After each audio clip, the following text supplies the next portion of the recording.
What's up guys, welcome to Munchkins Gaming, where we take your gaming to the next level. This is Munchkins logging in to bring you another Exos Heroes video, and welcome to my very first guide for this game. And in this guide we are going to be tackling the new First Guardian core raid. Now as always, like and subscribe if you haven't already, or if you like what you see. It does help my channel and I really do appreciate all the support that you guys give me.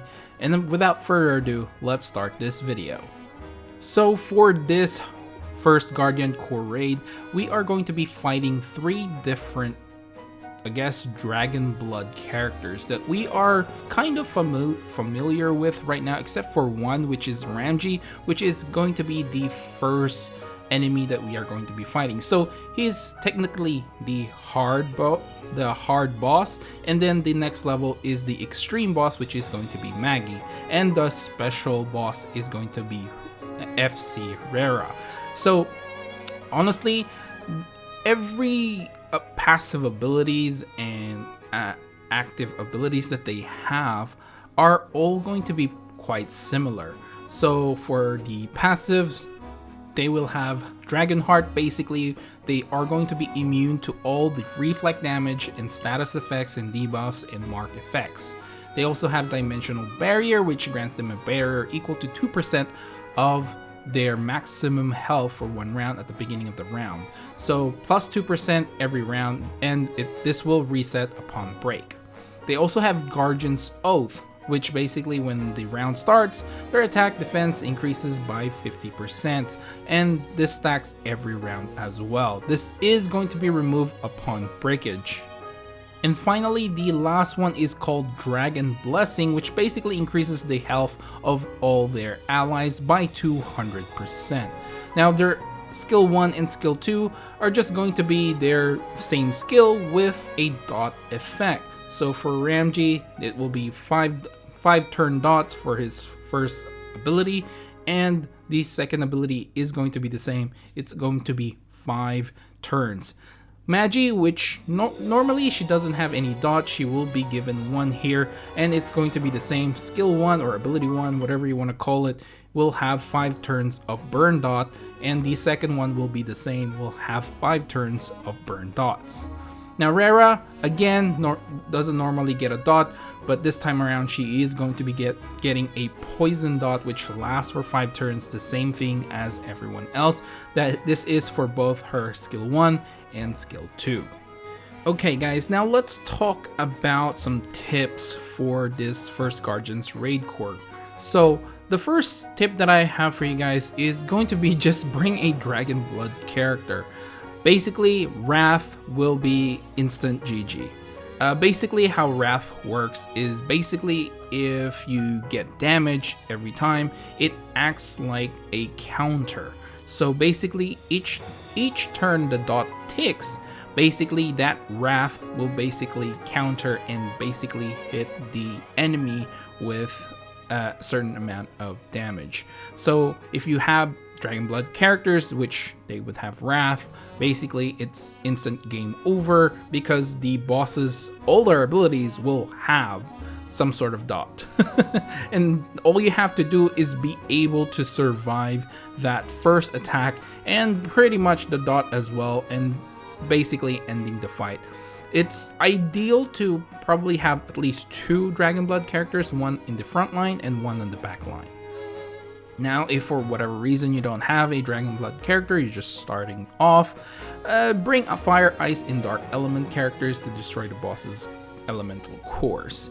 Now you can bring characters that actually apply dots, believe it or not, to destroy the cores faster. As I mentioned before, every single turn for each character, the dot will tick, so basically dealing a certain amount of damage and destroying that elemental core as well. So Corgi is a good example for fire element. He has a dot that will last for a couple of turns. Baelish for dark elements, and basically find out who can have the ice ones. All you have to do is look at your characters and see if they do have a dot effect, and they will do pretty nicely. The great thing about breaking the opponent is, of course, doing much more damage than usual, but I do highly suggest that you have some sort of nuker as well, therefore making the fight a little bit faster. Now, my final tip for you guys is, if you are still struggling, is to actually kill the ads first, because they are supporting the boss by giving them mana every round. So in the last wave, basically there's 2 ads, and every round they will be giving 1 mana to the highest maximum health character on their side, which normally will be the boss. So if you can kill them off, this means that the boss won't have a lot of mana to spare and will probably just use normal attacks. So that is another way to sort of minimize dying really quickly. Alright guys, so the last thing that I will show you guys here is 2 different runs, one with a Dragon Blood team and one without. And it's just going to show you how fast you can actually kill at least the Ramji one. I didn't record the other ones, but essentially it's the same fight if you have the Dragon Blood characters. Obviously, if you do not have the Dragon Blood characters, it's going to take a little bit more time for you to actually beat it. This has been done in autoplay, and you know, I'll show you when, at least to the point where the Dragon Blood team finishes, and there are still a few more minutes before the non-Dragon Blood team actually finishes. And believe it or not, they actually died. I just let it run at auto. I could probably have done something to make it so that they actually don't die if I manually clicked on them, but whatever. I think it just proves the point that having Dragon Blood team or Dragon Blood characters will make this fight a joke. Anyway guys, I think I will leave the video right here. Please do remember to click like and subscribe if you haven't done so already at the start of this video. It does really help my channel to grow, guys, and I really do appreciate all the support that you guys give me. Also, leave down in the comments below if you like the setup that I have for my Exos Heroes video. This is something I'm going to be experimenting with. If you do like the setup, leave down in the comments below and let me know. And this is something that I'm working on, so probably in the future it's going to be, well, my Exos Heroes video is going to be presented in a similar fashion, or maybe even better. So as of right now, or previously, I have just been, you know, recording off my phone straight up or on a emulator, and I just wanted to change things up and see how it's all presented. So let me know down in the comments below if you do like this one.